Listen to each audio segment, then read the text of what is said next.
안녕하세요. 한의사 윤소영입니다. 타인, 세상을 여는 문인데요. 우리는 알게 모르게 타인의 말과 생각, 그리고 인생을 훔치며 살아갑니다. 책을 읽고 영화를 보고 또 음악을 듣는 것 역시 누군가의 생각을, 그리고 그 안에 담긴 타인의 삶을 훔쳐보는 행위라고 할 수 있겠죠. 기본적으로 상대에 대한 호기심 또는 애정에서 시작되는 이런 류의 훔쳐보기는 때론 뒤틀린 욕망으로 발전하기도 하지만 대부분의 경우 그와 더 친근해지는 출발점이 됩니다. 어쩌면 누군가 내게 관심을 가져준다는 것이 참 기분 좋은 일이긴 하지만 모두가 이러한 호기심을 달가워하는 것은 아닙니다. 어떤 이들에게 있어서 타인은 세상을 여는 문이라든지 사랑의 시작이 아니라 그저 고통일 뿐일 수도 있죠. 나의 불행을 지켜보는 걱정을 가장한 호기심의 눈초리, 관계가 깊어질수록 점점 더 늘어가는 요구와 또 기대, 그런 과정에서 켜켜이 쌓여가는 상처들. 그래서 사람은 모두의 희망인 동시에 누군가의 지옥이기도 합니다.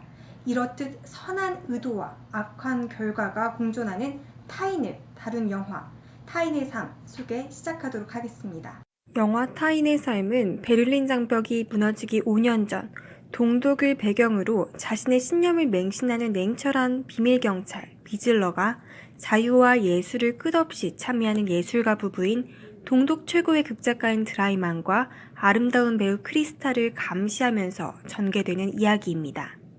무릇 이데올로기란 인간을 위해 존재하는 것인데 그것이 유지되는 체제의 변이가 일어나 인간을 속박하면 이데올로기는 괴물로 바뀌게 되죠. 자기 얼굴을 보기 전까지 자신의 추악함을 알지 못하는 것이 바로 괴물입니다. 때문에 영화 타인의 삶은 인간을 만난 후 인간애를 깨닫는 괴물에 관한 우화로 읽히기도 합니다. 감시자와 피감시자인 이들 세 사람의 첫 만남이 연극의 무대를 통해 이루어진다는 것은 의미심장한데요. 집안 구석구석 설치된 모든 사회주의 국가에서 일반적으로 통용되는 도청장치를 통해 들려오는 그들의 대화를 엿듣는 비즐러에게 드라이만과 크리스타의 삶은 그 자체로 하나의 연극이 되어 존재조차 알 수 없는 관객의 시선 앞에 발가 벗겨진 채 무대화됩니다. 그들의 첫 만남, 연극이 끝난 후 수많은 예술가들의 작품을 금지시켜온 장관은 한 사람의 신념이 연극 하나로 쉽게 바뀌지는 않거든. 사람들의 마음은 그렇게 쉽게 바뀌지 않아. 라고 자신만만하게 말합니다. 하지만 드라이만과 크리스타의 삶은 그 자체로 비즐러의 삶을 변화시키는 한편의 연극이자 문학이자 또 예술이었습니다. 타인의 삶은 관객을 변화시키는 예술로 다가오죠. 원한다면 지구 반대편 동네 골목길까지도 샅샅이 훑어볼 수 있는 오늘날과는 달리 1984년 동독의 비즐리에게 허용된 것은 단지 듣는 것뿐. 철저하게 드라이만과 크리스타의 대화에 의존하는 그의 연극 관람은 완전하지 않은 인물의 표정과 동선을 자신의 상상력으로 채워 넣어야 하는 좀 더 문학적인 것이 되죠. 온 벽을 뒤덮은 전선들이 아무런 소리도 전해주지 않는 정적의 순간, 드라이만과 크리스타의 침묵 속에 담긴 그 행간의 의미, 자신에게는 결핍된 따뜻하고 진실한 무언가를 읽어냅니다. 위기를 겪을수록 더욱 견고해지는 드라이만의 사랑을 지켜보며 그는 세상엔 적과 동지가 존재하기 이전에 인간이 먼저라는 사실을 깨닫게 됩니다. 타인을 감시하면서 비즐러는 자신의 존재의 이유를 찾게 되는데요. 타인을 사랑하고 타인에게 사랑받으며 살아있음을 느끼는 진짜 인간다운 삶, 마침내 사랑과 자유를 이해하게 되었던 것이죠. 먼저 이 영화를 이해하기 위해선 사회적 배경을 알아야 하는데요. 소련의 정보기구였던 KGB를 모델로 하여 1950년 창설된 슈타즈는 사회주의 통일당의 직접적인 산하기구로 당에서 내리는 모든 지시에 따라 임무를 수행하며 국가의 권력을 보호, 유지하는 데 커다란 역할을 했습니다. 당은 슈타즈를 통해 모든 동독인들을 그들의 통제 하에 두었고 동독 사회에서는 공적인 부분은 물론 개개인의 사적인 부분까지도 슈타즈의 시선을 벗어날 수는 없었죠. 다음으로는 이 영화의 역사적 한계점에 대해 말씀드리려 하는데요. 영화 타인의 삶은 서방 세계의 시각을 영화 전반의 구성 요소로 담고 있는 이른바 국민 계몽 영화로 소위 서방 세계의 잣대에 따라 일방적인 재단을 했다라는 비판을 받기도 합니다. 즉, 영화가 동독의 문제와 역사, 그리고 몰락의 이유를 다소 일방적인 차원에서 풀어나가고 있다라는 것이죠. 단편적인 예를 들면 영화에서는 한 여배우에 대해 개인적 욕망을 품고 그녀를 취하기 위해 국가 권력을 남용하는 문화부 장관 햄프가 등장합니다. 여기서 문화부 장관의 행동은 동독의 권력을 상징하는데요. 바로 이러한 극악한 동독 권력의 이미지에 성폭력이나 여타 유치한 폭력적 행동이 슈타즈와 권력자의 악마적 이미지에 덤으로 제공된다라는 것이죠. 이러한 이미지들은 우리 관객들에게 동독의 과거를 재구성하는 설득력 있는 증거로 작동합니다. 또한 우리 관객들은 브레이트의 시를 읽는 연출가 드라이만의 자유정신에 감화되는 비즐러를 보면서 동독 지식인들의 우상이었던 브레이트가 마치 서방 세계가 염두에 둔 통일, 즉 동독으로부터의 해방을 소원했던 것이라는 인상을 받게 되죠. 동독 지식인들이 동독을 전면적으로 부정했다라는. 영화는 복잡하고도 모순적인 상황을 상대화하지 않은 채 보여주며 사실적 요소를 삽입하면서도 미리 짜맞춰진 결론으로 향하고 있다는 걸 확인할 수 있습니다. 타인의 취향이라는 말이 있죠.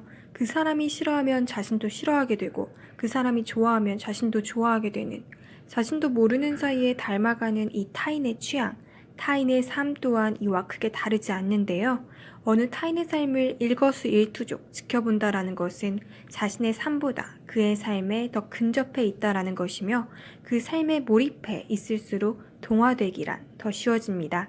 권력을 이용해 여자를 취하고 아무렇지도 않게 추잡한 짓을 저지르는 장관을 모른 척해야 할 때 그는 씁쓸함을 느꼈었죠.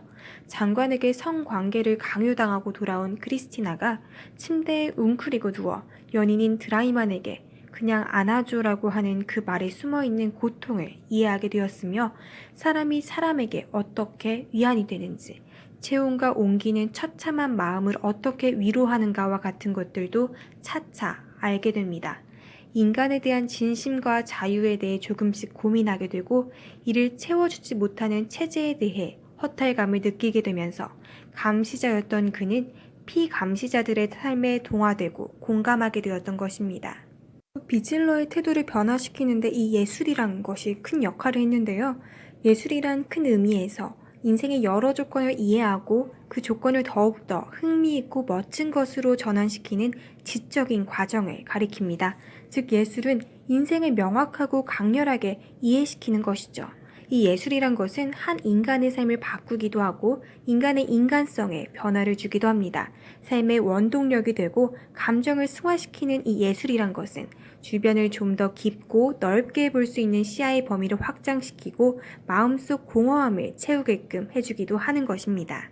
독일 통일이 자유민주주의를 염원하는 일부 지식인 혹은 종교인들에 의해 촉발된 데모의 결과가 아니라 오랫동안 누적된 인간관계의 상실이 동독사회의 변화를 가져온 근본적인 원인이었음을, 또한 인간이 자발적 유희와 충동, 또 스스로 창출한 가치를 기준으로 움직일 때 새로운 역사가 가능하다라는 교훈을 영화는 되새기게 합니다. 비즐러는 구동독인들의 삶을 대변하는 상징적인 인물인데요. 동독의 악명 높은 감시 시스템 속에서 폭력적인 억압을 당하는 자이자 동시에 그 억압을 행하는 자로서 존재해야 했던 동독인들, 그 안에서도 끊임없이 인간답게 산다라는 것이 무엇인가를 고민했던 수많은 동독인들의 고독한 영혼을 형상화하였습니다. 더 나아가 통일이 되었어도 별반 나아질 게 없는, 아니 어쩌면 내가 가진 노동력 이외에는 아무것도 의지할 곳이 없는 자본주의 체제 하에서 더 소외되고 더 고독해진 동독인들의 심정을 표현하고 있습니다. 영화는 나아가서 관객들에 대한 이야기도 하고 있는데요. 영화 타인의 삶에서는 비즐러가 타인의 삶을 감시하는 동시에 아이러니하게도 우리 관객들은 비즐러라는 타인의 삶을 관찰하게 되는데요. 이렇게 이중으로 관객도 영화라는 예술을 통해 평소에 생각지도 못했던 영감을 느끼게 되기도 합니다. 그 영감이란 소극적으로는 작가의 생각과 사상이 녹아있는 문학을 통해 얻는 느낌일 수도 있고 적극적으로는 그 생각이 행동으로 나타나는 것일 수도 있겠습니다. 영화의 마지막, 비즐러는 드라이만의 책을 사러 들어가고 클로즈업을 통해 책 제목인 착한 사람을 위한 소나타와 비즐러의 암호명인 HGWXX 헌정함이라는 글이 나타나죠. 비즐러는 선물할 것이냐는 점원에게 저를 위한 것입니다 라는 중의적인 대답을 통해 그 소설이 또한 비즐러 자신의 이야기임을 시사하는데요. 이전까지 드라이만과 크리스탈을 향한 관객이라고 할 수 있던 비즐러는 이제 드라이만 소설 속 주인공으로서 등장합니다. 이 메시지는 비즐러에게만 국한되는 것이 아니라 영화 매체의 관객인 우리가 응시하는 자에서 벗어나 행동하는 자로서 주인공이 되어야 함을 일깨워 주는데요. 앞서 말씀드린 관찰자로서의 관객에서 한 걸음 더 나아간 모습을 그리고 있습니다. 영화에 등장하는 사회주의 체제를 반대하는 이 저항 담론에는 모두 세 가지가 있는데요. 첫째로는 예술을 통한 저항 담론입니다. 우리의 주인공인 비즐러가 감시와 억압을 통해 저항 담론을 금지시키는 역할에서 이제 스스로가 저항 담론을 만들어내고 드라이만의 저항 담론을 유포시키는 역할을 해내고 있죠. 감시 대상에 대한 보고서를 작성하는 슈타즈의 임무 방식을 따르지만 그 보고서에 기록된 사실은 존재하지 않은 허구적 사실, 즉 상상으로 꾸며낸 사실이기에 그의 보고서는 그 자체가 허구적 예술 작품이며 그는 예술가로서 거듭난 것입니다. 둘째로는 실존적 저항 담론, 행동하는 지식인 하우저와 현실과 이상 사이에 간극을 죽음으로써 드러낸 에르스카가 여기 포함되죠. 슈타즈에 의한 공공연한 감시와 작업 폐지 조치를 만천하에 드러냄으로써 주변인들에게 반성과 성찰을 이끌어냅니다. 변화를 이끌어내며 그들의 존재 자체가 하나의 저항 담론 역할을 해내고 있죠.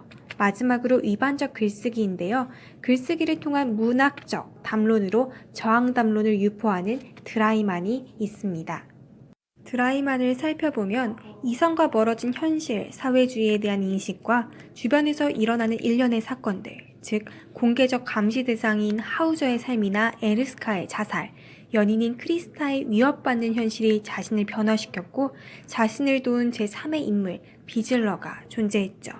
타인의 삶을 훔치는 게 곧 자신의 삶이 되어버린 남자 비즐러. 피감시자인 그들의 삶의 순간에 대한 문학적 묘사, 그리고 관찰자인 그 자신에 의해 누락, 왜곡, 삭제되고 때로는 새로이 창작되어 다시 쓰여지는 보고서. 평생 타인이라는 감옥에 갇혀있던 그의 삶을 되찾아준 사람, 그건 바로 드라이만이라는 이름의 타인이었습니다. 기록 문화가 발달하지 않은 시기에는 사람들의 기억과 구술이 곧 책이었습니다. 타인의 삶을 문자로 기호화한 것이 바로 책이며 그 내용은 결국 그 책을 쓴 사람의 경험, 또 지식과 사유일 것입니다. 누군가의 서술이 곧 책이라면 문자로 자신을 기록하여 남기지 않는 사람의 구술은 곧 사람책이 되는 것이겠죠. 사람과 사람이 만나서 대화하고 소통하는 기회가 제공되면 우리는 타인의 삶을 통해 편견과 선입견, 또 고정관념을 넘어 우리 자신만의 세계를 확장할 수 있게 됩니다. 누구나 책이 될 수 있습니다. 또 누구나 그 책을 읽을 수도 있죠. 영화 속 비즐러는 드라이만의 삶에 감동해서 인간적인 모습으로 변화하기 시작합니다. 비즐러 같은 조직의 하수인이 자유인으로 변화하는 힘은 바로 반성의 사유에 있는데요. 사람은 혼자서 변하거나 또 성장할 수가 없습니다. 비즐러는 드라이만이라는 타인의 삶을 감시하다 결국 자기 자신의 삶을 직시하게 되면서 자기 성찰의 과정을 겪게 되었었던 것이죠. 고귀한 삶이란 타인보다 나은 삶이 아니라 이전의 자신보다 조금 더 나은 삶을 말합니다. 비통함으로 물결치는 드라이만의 피아노 연주를 감청하다 눈물을 흘리고 소파에 누워 드라이만의 책상에서 가져온 브레이트의 시집을 경이롭게 읽는 비즐러는 더 이상 예전의 그가 아니었죠. 타인의 삶이 호기심과 또 관음증을 충족하는 창이 아니라 자신의 삶을 비추는 거울이 될 때 우리는 책을 읽듯 반성의 사유에 이르게 됩니다. 보르헤스는 소설 바벨의 도서관에서 천국을 도서관에 비유했죠.